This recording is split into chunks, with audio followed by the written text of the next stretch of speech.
अस्सलाम वालेकुम, नमस्कार, सत श्री अकाल एंड गुड इवनिंग। मैं हूँ आरजू काज़मी और हमारे साथ हैं जी कर्नल शैलेंद्र सिंह साहब। बहुत शुक्रिया सर कि आज आप आए, थैंक यू सो मच। जय हिंद, नमस्कार, बहुत बहुत धन्यवाद। सर हम आज बात करेंगे ज़रा सऊदी अरब और पाकिस्तान की। और जैसा आप जानते हैं पाकिस्तान ने एग्रीमेंट किया है सऊदीया के साथ डिफेंस को लेकर। और ये हुआ है जब से नेतन्याहू ने ये कहा है कि जी जहाँ पर भी हमास के लोग दिखे तो वहाँ पर अटैक करेंगे। तो उसके बाद से गल्फ कंट्रीज जो हैं वो नेतन्याहू के इस स्टेटमेंट को कुछ अच्छी नज़र से नहीं देख रही। लेकिन भारत की तरफ से सर कई तरह की स्टेटमेंट्स आ रही हैं, टीवी टॉक शोज भी हो रहे हैं।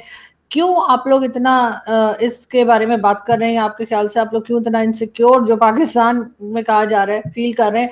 जबकि इससे पहले राहिल शरीफ, जनरल राहिल शरीफ भी सऊदीया में हैं काफी सालों से और वो भी डिफेंस को ही देख रहे हैं। तो अब ऐसी कौन सी नई बात आपको लगता है कि इसमें होगी? यानी मैं आपसे एज अ सोल्जर भी पूछ रही हूँ कि इसमें ऐसी कौन सी नई चीज अब पाकिस्तान जो है वो दे सकता है जो जनरल राहिल शरीफ से नहीं मिली सऊदीया को?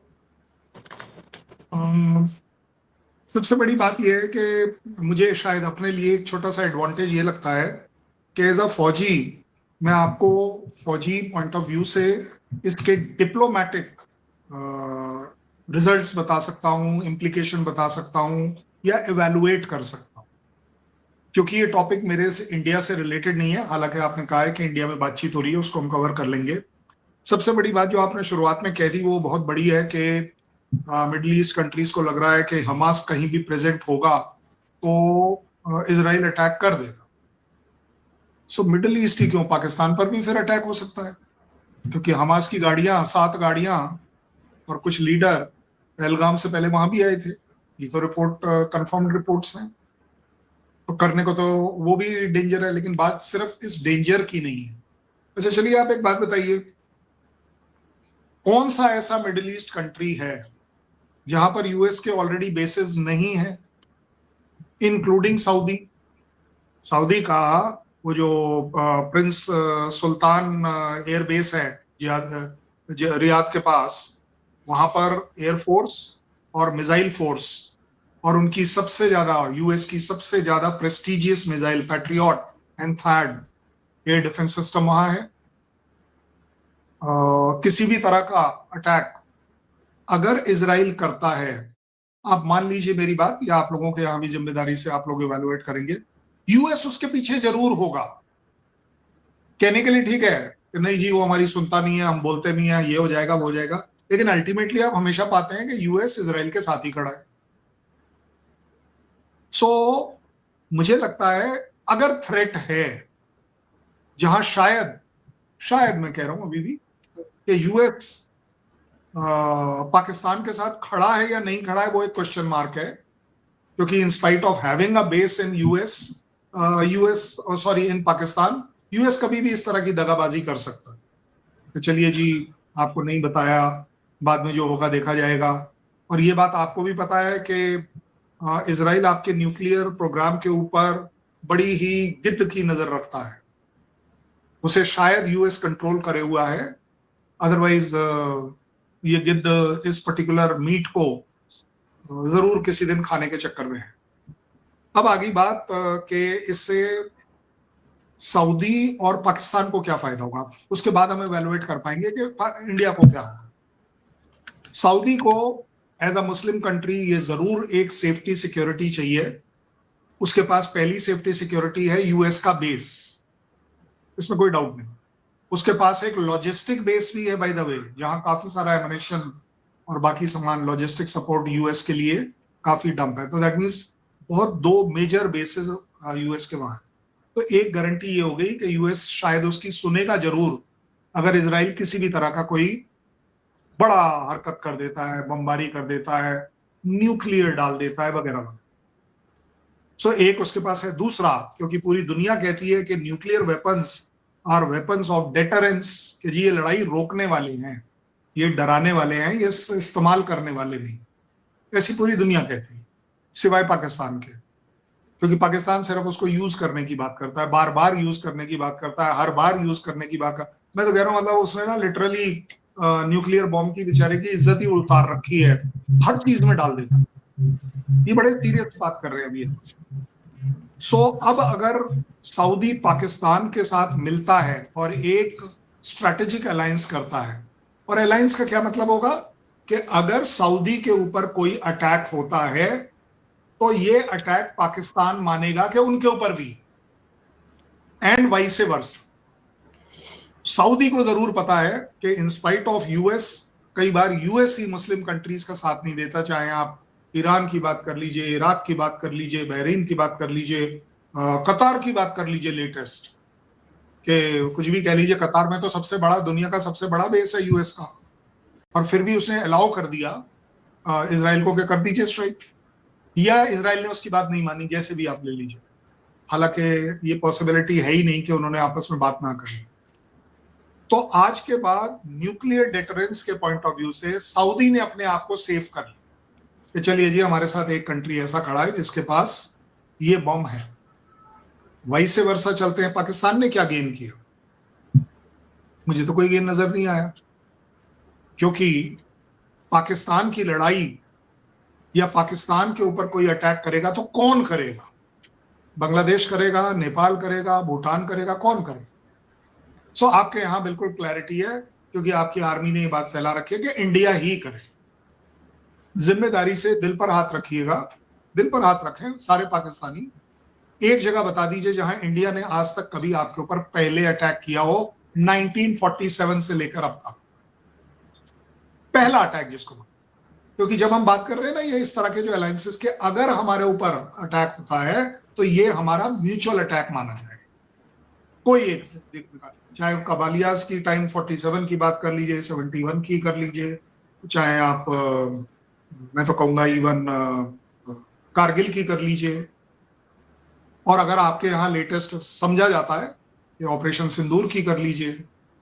हालांकि ऑपरेशन सिंदूर आपको भी पता है, डिक्लेयर्ड, डॉक्यूमेंटेड, आपके डीजीएमओ के पास है कि हमने आपको इन्फॉर्म किया कि हमने 9 टेररिस्ट कैंप के ऊपर स्ट्राइक कर लिया और हम इसको और आगे बढ़ाना नहीं चाहते। दैट मीन्स हमारी स्ट्राइक जो थी वो सो कॉल्ड आपके टेररिस्ट कैंप, इस बार टेररिस्ट कैंप आपके डीप अंदर तक भी इन्वॉल्व हो गए।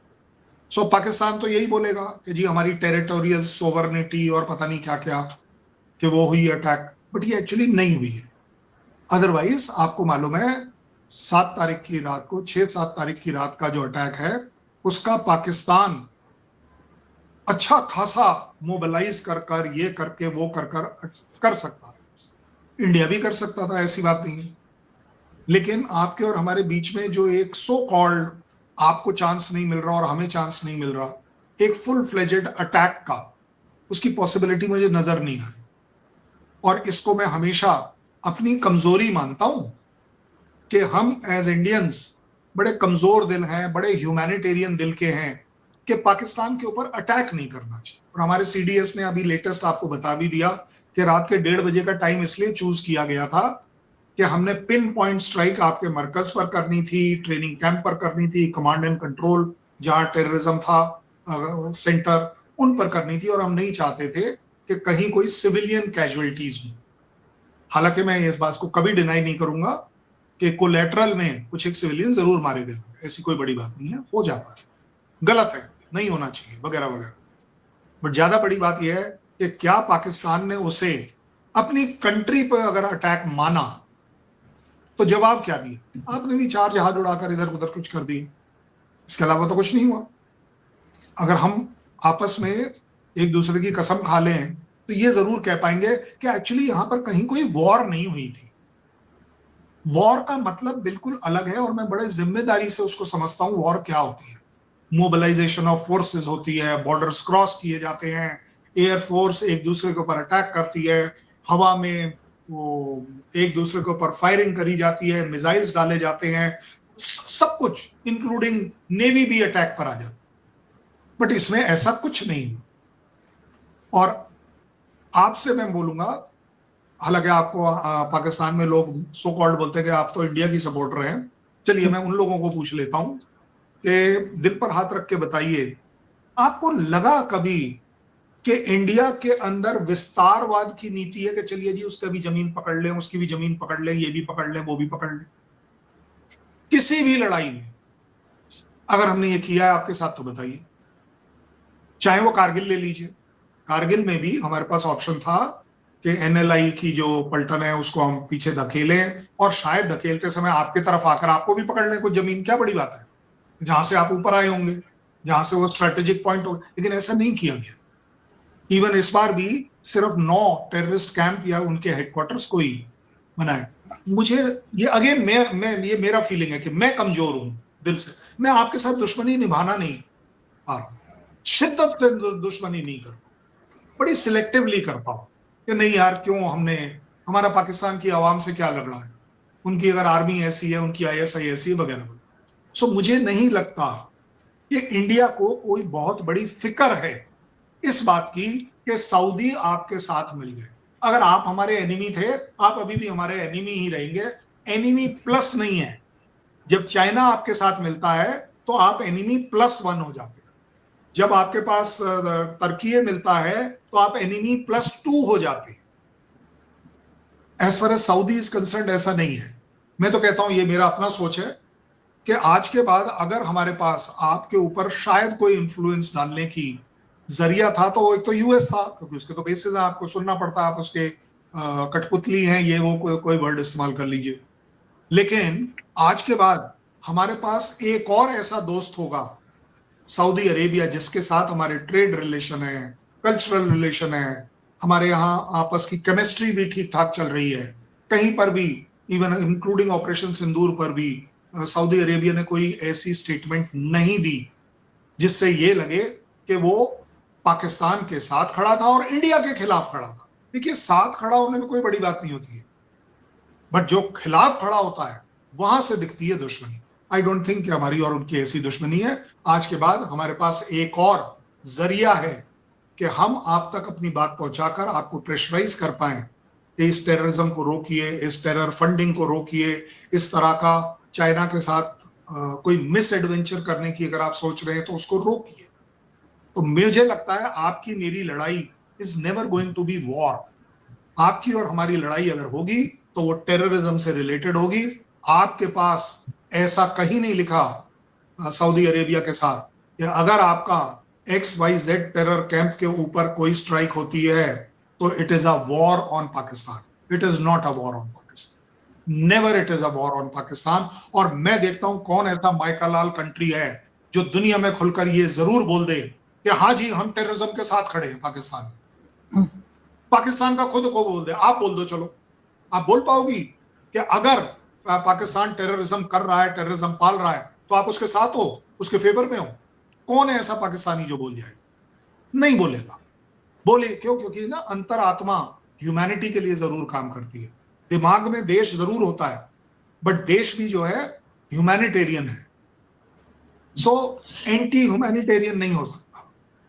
लेकिन सर, इजराइल के प्रेसिडेंट ने जिस तरीके से स्टेटमेंट दिया, उस तरह से तो उन्होंने भी एक तरह से तमाम ही गल्फ कंट्रीज को एक तरह की थ्रेट दी है कि जी हम अटैक कर देंगे, और उसके बाद ना वो किसी से पूछेंगे, ना वो कोई बात करने की कोशिश करेंगे, ना डायलॉग करेंगे। और उन्होंने जो है वो कतर पे भी दोबारा अटैक की बात की है। उन्होंने कहा कतर पे दोबारा भी अटैक हो सकता है। ऐसे में अमेरिका उनके साथ दिखाई दे रहा है। अमेरिका उनके साथ वैसे ही दिखाई दे रहा है जैसे अमेरिका ईरान पे अटैक के टाइम दिखाई दे रहा था, कि अमेरिका ने भी या डोनाल्ड ट्रंप की गवर्नमेंट ने भी ईरान पर अटैक किया था जब इजराइल और ईरान के बीच में टेंशन चल रही थी। तो सर, अमेरिका उसके बाद ऐसा कैसे समझ लेते हैं या सोच लेते हैं कि जी वो हर जगह पर जो है वो पीस ले आएंगे और उसके बाद उन्हें पीस प्राइज भी मिल सकता है, और इस किस्म की चीजें जो डोनाल्ड ट्रंप का मैं आज भी देख रही थी हमारे टीवी पे, उनका स्टेटमेंट आ रहा था जो कि UNGA की जो चल रही है, मीटिंग चल रही है, उसमें से उन्होंने कहा कि जी मुझे प्राइस की कोई टेंशन नहीं है, मैं उसके लिए नहीं, लेकिन हाँ मुझे अमन के लिए काम करना चाहता हूँ। तो ये कैसा अमन है सर जिसमें ये जो है इजराइल को रोक नहीं रहे? नोबेल प्राइज उन्हें मिलेगा या नहीं, ये तो शहबाज शरीफ से पूछिए कि रिकमेंड क्यों किया है। भाई रिकमेंड तो पाकिस्तान ने किया है ना, मैंने तो किया नहीं है। सर, क्या हम इतने इंपॉर्टेंट है कि हमारे रिकमेंड करने से अमेरिकन प्रेसिडेंट को फायदा हो जाएगा? नहीं, एक तरफ तो आप लोग खुद ही कहते हैं हम एक छोटी सी कंट्री, हमारी कौन सुनेगा सर? नहीं नहीं नहीं, सुनेगा सुनेगा सुनेगा। सिर्फ ट्रंप की कानों में वो आवाज सुनेगी जाएगी। और पाकिस्तान इसमें थोड़ा स्मार्ट है कि पाकिस्तान वो बिगुल बजाता है, वो बांसुरी बजाता है, वो बैंड बाजा बजाता है जो जिसकी ट्यून जिसको सुनानी है उसको सुन जाए। बड़ी सीधी बात कर रहे हैं। ये अनफॉर्चुनेट है कि पाकिस्तान की जो सर्विंग मिनिस्टर्स हैं, अगर वो ये कह सकते हैं कि हम 40 साल से टेररिज्म कर रहे हैं, टेररिज्म को पाल रहे हैं, और ये हम वेस्टर्न कंट्रीज के लिए उनका गंदा काम कर रहे हैं।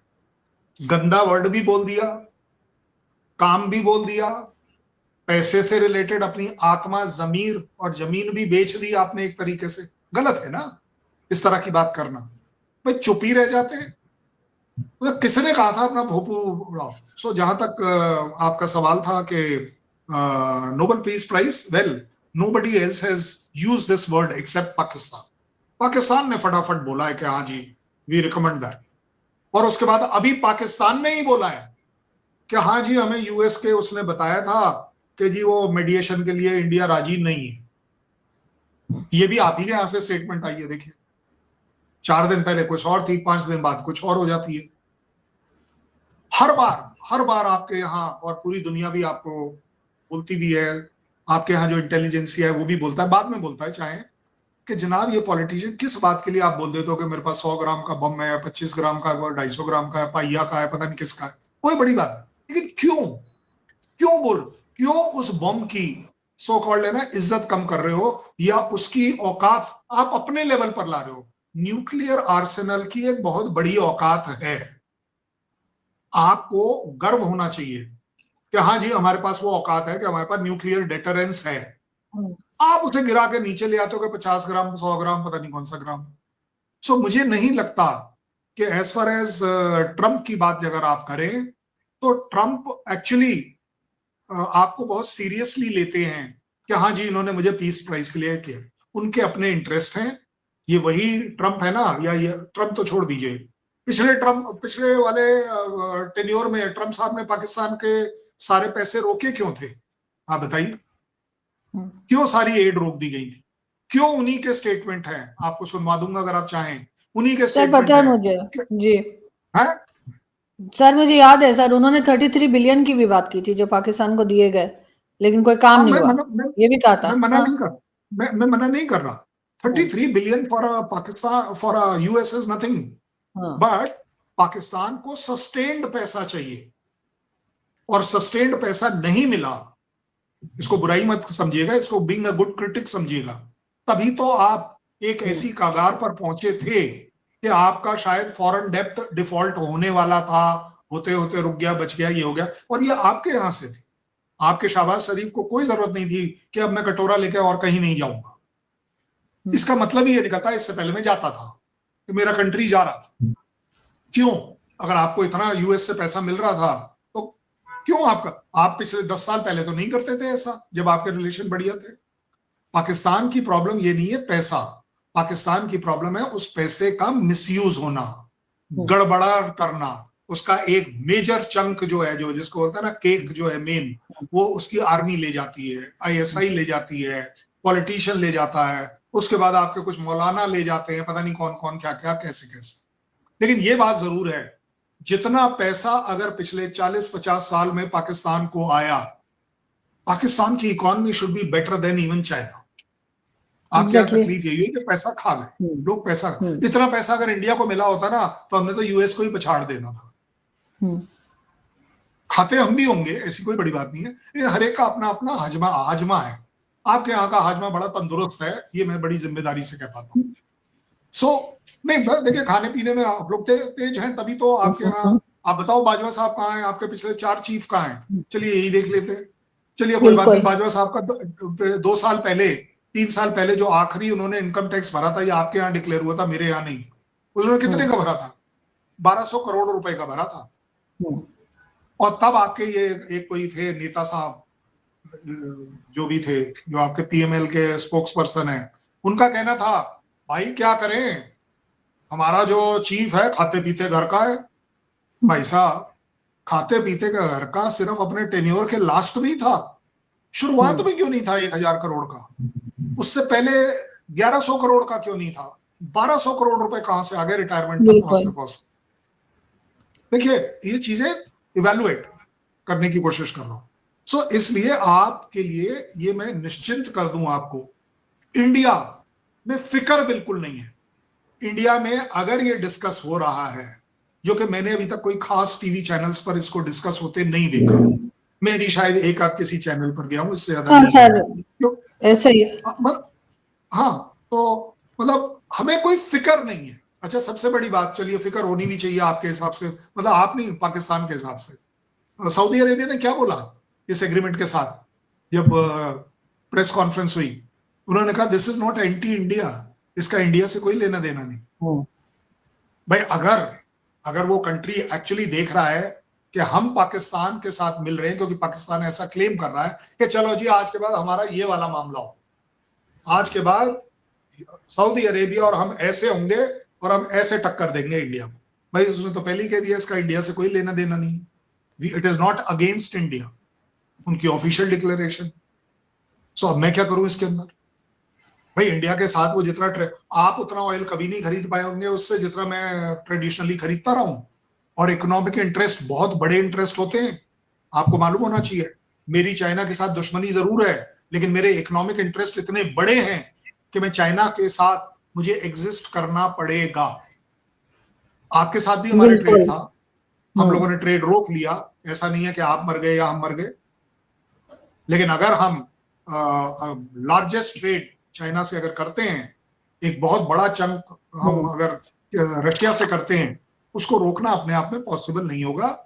सो मेरा अपना आकलन है कि इंडिया को कोई वरी की बहुत बात नहीं है। As far as Pakistan is concern, मुझे नहीं लगता कि सिवाय एक प्रोपोगंडा और एक डिप्लोमेटिक शो ऑफ के कि चलिए जी हमने किसी के साथ यारी दोस्ती करी है, लेकिन मैं करूं क्या?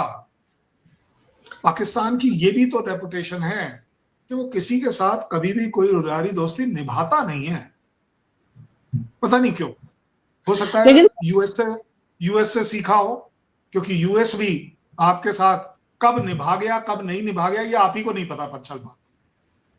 बिल्कुल ऐसा ही है सर, जाहिर है अमेरिका कब साथ है कब नहीं है ये तो बाद में ही पता लगता है, और अक्सर वो किसी के साथ नहीं होता। लेकिन आप जैसे लोगों से बात करना, भारत में लोगों से बात करना, उसका एक मेन रीजन ये भी होता है कि हम लोग जहाँ पे गलत चल रहे हैं उसकी तरफ आप लोग कई बार हाईलाइट कर देते हैं, चाहे आप लोग डांटने में या गुस्सा करने में अपने टीवी चैनल्स पे भी बता देते हैं, तो इसी तरीके से यूट्यूब चैनल पे भी बात होती है। तो आई विश के पाकिस्तान के लोग सुने और उसमें नाराज होने के बजाय अपनी करेक्शन करें, ताकि हमारे जो प्रॉब्लम्स है, स्पेशली जो हमारे यहाँ इकोनॉमी की इश्यूज हैं, उसको जो है वो हैंडल किया जा सके, उसको मैनेज किया जा सके। सिर्फ एक चीज के ऊपर पाकिस्तान अटका हुआ है, और अटका पाकिस्तान नहीं है, पाकिस्तान की आर्मी अटकी है, आईएसआई अटकी है, सरकार अटकी है, क्योंकि ये तीनों के तीनों सिक्के के दो पहलू नहीं है, एक ही पहलू है। They all are here. आवाम इस साइड है सिर्फ बेचारी, क्योंकि ऐसा नहीं है कि आवाम को पूरी की पूरी आवाम को पूरे टाइम हर चीज के ऊपर आप मिसगाइड कर पाए, ऐसा नहीं होता। गाइड मिसगाइड हमारे यहां पर भी होता है, लेकिन लोगों को जनरली पता होता है कि क्या चीज ठीक ठाक चल रही है, क्या चीज नहीं चल रही। पाकिस्तान की आवाम सिर्फ अगर एक चीज मानती है, बंद करो यार ये टेररिज्म, ये हमारे लिए अच्छा नहीं है, मतलब पाकिस्तान के लिए अच्छा नहीं है, मतलब इतनी बड़ी डिमांड है। अच्छा चलो कोई बात नहीं, इंडिया से आप हर बार ब्लेम कर रहे हैं कि आप बात नहीं कर पा रहे हैं, क्यों नहीं कर पा रहे? इंडिया ने भी तो एक ही सिर्फ कंडीशन मांगी है कि आप पहले अगर बात करनी है तो टेररिज्म पर बात करेंगे। आपके यहां बोलते हैं, कई बार बोला गया है कि हाँ जी हम बात करने को तैयार है, लेकिन हम जेएनके पर बात करेंगे। ऐसे नहीं होता। जेएनके आपकी और मेरी कॉमन प्रॉब्लम नहीं है। टेररिज्म आपका क्लेम है कि यस आप सबसे ज्यादा सफर कर रहे हैं, 70-80 हजार लोग आप गंवा चुके हो, वगैरह वगैरह। आजकल आप देख रहे हो टीटीपी आपको तकलीफ डाल रहा है, वहां बलूचिस्तान तकलीफ डाल रहा है, XYZ तकलीफ डाल रहा है। अभी तो आपने वो खैबर पख्तूनख्वा में आपने लोगों के ऊपर बमबारी भी कर दी, एंड इट टर्न्ड आउट कि वो अनफॉर्चुनेटली आपके अपने ही लोग थे। ये दुख की बात है। लेकिन आपने देखिए, वो जो एयरफोर्स गई होगी उसे ये थोड़ी ना बताया कि नीचे कौन है, नीचे तो आपकी आर्मी ने बताया कि यहाँ पर कौन है। अब वहां वो बच्चे निकले, औरतें निकली, ये गलत बात हो गई। सो मुझे लगता है कि अगर पाकिस्तान, अब अच्छा एक बात बताओ ना, आप मेरे सामने ये बात क्यों नहीं कर सकती कि चलिए कर्नल साहब ये बताइए आपको टेररिज्म में प्रॉब्लम कहां दिख रही, और मैं आपको अगर वो 23 कैंप या 9 कैंप जो मैंने डिस्ट्रॉय किए, अगर मैं बताऊं कि यहां पर ये था, यहां पर ये था, यहां पर ये था, कितनी देर सर वो लगती है, तो क्योंकि ये कोई एडवर्टाइज, सर वो तो मान ही नहीं रहे ना, एडवर्टाइज, प्रॉब्लम तो यही है, कहा जा रहा है कि नहीं नहीं वो तो सिविलियन थे, हमारे यहाँ तो ये करेक्ट, बताया जा रहा है। एब्सोल्युटली मान ली बात, बिल्कुल मान ली बात। ऐसा बोलना आर्मी का काम है, सरकार का काम है, ठीक है ना। मुझे आप एक बात बताइए, जब एक बंद कमरे में आप और मैं फोन पे दसियों बार बात कर चुके हैं कि दोनों तरफ से क्या क्या गलतियां होती रही हैं, ऐसा नहीं है कि हमने गलती नहीं करी होगी, हमने भी करी होगी, ऐसी कोई बड़ी बात नहीं। कई जगह पर जब हम इस तरह की बातें होती है ना, जब क्लोज डोर मीटिंग होती है, वो रिकॉर्ड नहीं होती, उसमें हम क्यों नहीं बात कर सकते कि देखिए सर, ये रहा आपका Hafiz Saeed, Hafiz Saeed as per, not as per Arzoo Kazmi, as per your XYZ, उसका कहना है ये फला फला जेल में इतने साल के लिए कैद हुआ है। तो देखो, देखिए कर्नल साहब, गलत बात है ना कि आप बोल रहे हो कि हम टेररिस्ट के खिलाफ काम नहीं कर रहे, ठीक है ना। तो फिर कर्नल साहब बताएंगे कि देखिए जी, आपने बोला है इस डेट से लेके इस डेट तक, आज तक हाफिज सईद साहब जो हैं आपके जेल में है, लेकिन उनके जो 3 बच्चे हुए हैं वो इस 3 डेट में हुए हैं। तो सर, अब या तो आप ये बताइए कि आपका ह्यूमैनिटेरियन एंगल ये था कि फैमिलीज आपकी जेल में जाती हैं, हो सकता है ह्यूमैनिटेरियन बेसिस पे, कोई बड़ी बात नहीं है, कई कंट्रीज में ऐसा होता भी है, ऐसा कोई गलत नहीं मैं उसका मतलब निकाल रहा, लेकिन उसका गलत मतलब इसलिए निकाल रहा हूं कि सर हाफिज सईद के तो 3 बच्चे हुए, ये जो बाकी 70,000 और जेल के कैदी हैं, इनमें से किसी के कोई बच्चा नहीं हुआ।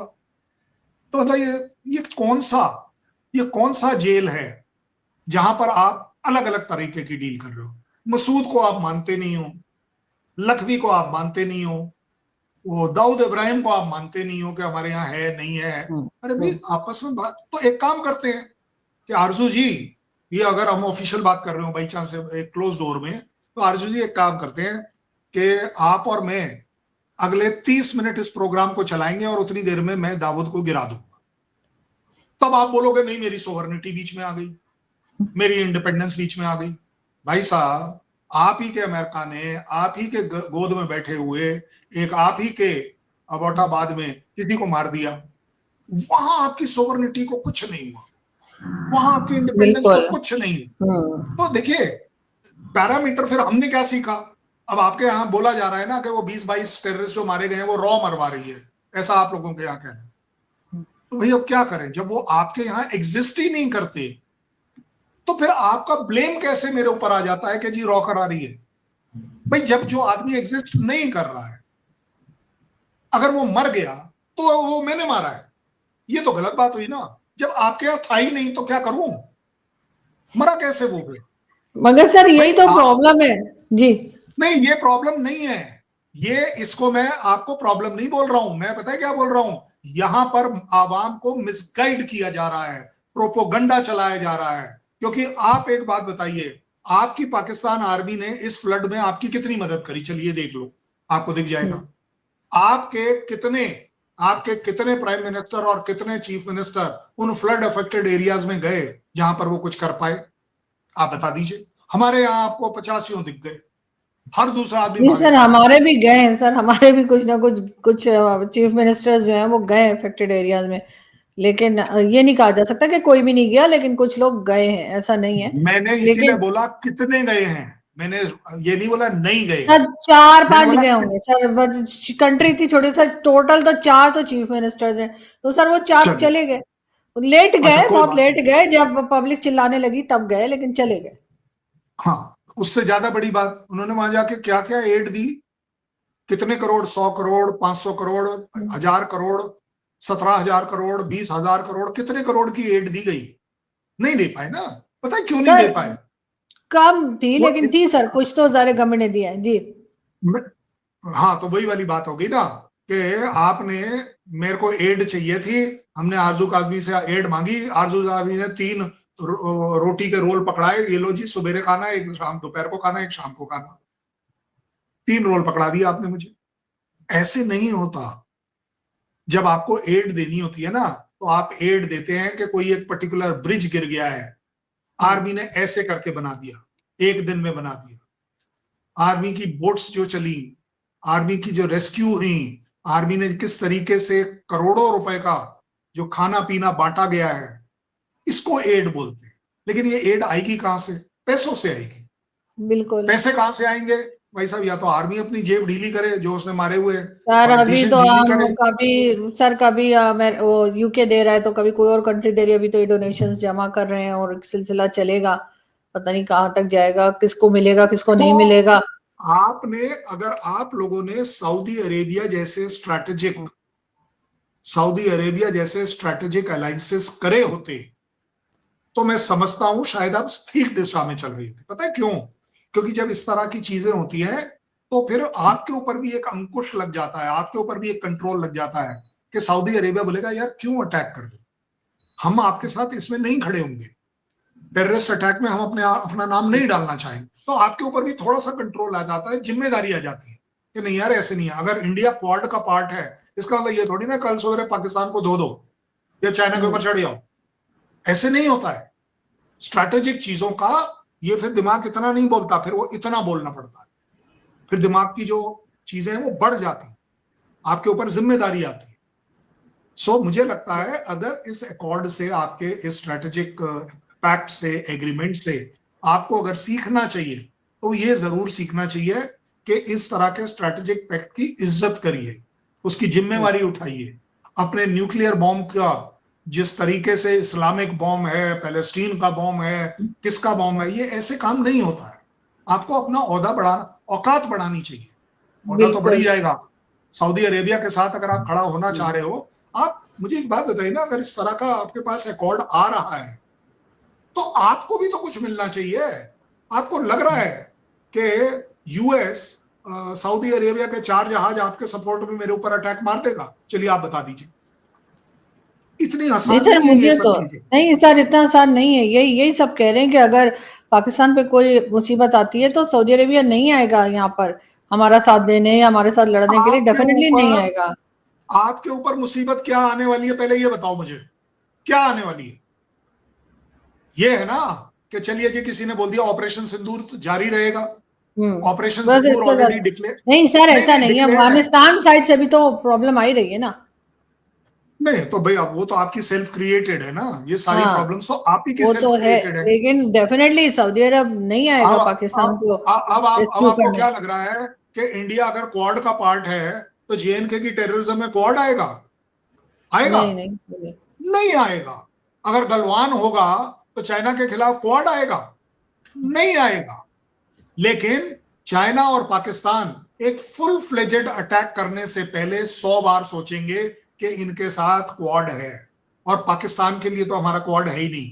Quad is basically to neutralize के जो नेवल स्ट्रेंथ, जो सुपीरियर नेवल स्ट्रेंथ चाइना के पास है, वो अपने आप डिटरेंस में कन्वर्ट हो बिल्कुल। जाता है कि भैया जापान लेकिन भी ठोकेगा तुम्हें, ऑस्ट्रेलिया भी ठोकेगा तुम्हें, अमेरिका तुम्हारे अगेंस्ट है। इसलिए हम उस क्वाड को अपनी तरफ से इंप्रूव करते हैं, उसकी इज्जत करते हैं, उसकी रिस्पेक्ट। उसका मतलब ये थोड़ी है कि कल सवेरे हम बोल दें कि चलिए जी तिब्बत खाली करके दीजिए, ऐसे नहीं होता है। इसीलिए देयर सर हम आर, कह रहे हैं कि ये जो डिसीजंस लिए जा रहे हैं उसको बहुत सोच समझ के पाकिस्तान को पॉलिसीज बनानी होंगी, और सिर्फ इस बेस पे कि जी क्योंकि सऊदी अरेबिया के साथ है तो बड़ा अच्छा हो जाएगा, वो नहीं करना है। मतलब जिसे कहते हैं ना कि नजदीकी फायदे से पहले दूर का नुकसान हमें देखना होगा, तभी हम कुछ कर पाएंगे। वो बहुत शुक्रिया सर फायदे जी। कैलकुलेट करिए, वो फायदे आप कैलकुलेट करिए, वो फायदे आप अपनी कंट्री के लिए क्रिएट करिए, उनकी जिम्मेदारी निभाने के लिए आप तैयार होइए कि चलिए जी अगले 10 साल तक हम कोई अटैक नहीं होगा, हम अपने तरफ से पूरी की पूरी अपनी इंडस्ट्री के ऊपर कंसंट्रेट करेंगे और उसको बिल्कुल इंप्रूव करेंगे। आप सऊदी का वो फायदा उठाओ ना कि आज के बाद बिल्कुल आपको ऐसे फिक्र नहीं होनी चाहिए कि मेरे ऊपर वॉर होगी। एग्जैक्टली। हाँ। इंडिया क्वाड इसलिए कर रहा है कि चाइना कल वॉर ना करे, वॉर हम्म करने के लिए नहीं कर रहा। हम्म किसने गारंटी दी कि यूएस आ जाएगा? लेकिन जब बिल्कुल। आप यूएस के साथ ऐसे खड़े होंगे, 4 कंट्री के हाँ साथ खड़े होंगे, हाँ। तो चाइना भी ये जरूर सोचेगा कि चलिए जी इनके पास भी कुछ ताकत है, इसमें मत उलझो। सीधी ऐसा ही सीधी है बात। सर, बिल्कुल यही सोचना चाहिए इनको, डेफिनेटली इसी तरफ जाना चाहिए। और पहले की तरह बेवकूफों की तरह जैसे पहले हमारे यहाँ पॉलिसीज बना करती हैं उससे इन्हें बाहर निकलना होगा। Thank you so much sir कि आपने आज ज्वाइन किया। Thank you.